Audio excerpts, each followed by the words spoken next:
itang ba mahi se tumam dai da kokamon ga tai na bada mittagi tarak ba pi na pungluk lupa mittagi taba pi jine ikhutchina thangat lui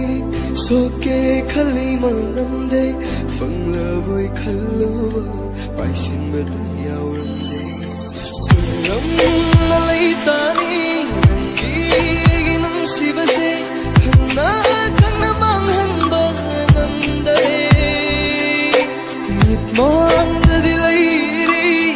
khana oi jening ba se una una tai sin ba nam de ikhutchina iba yawa wari oiram lava nangi aigi nusi wari si sum thongna hallam ni nanga aiga yau hallam gani nusi pan thong so oi hallam noi sum na kaina chat na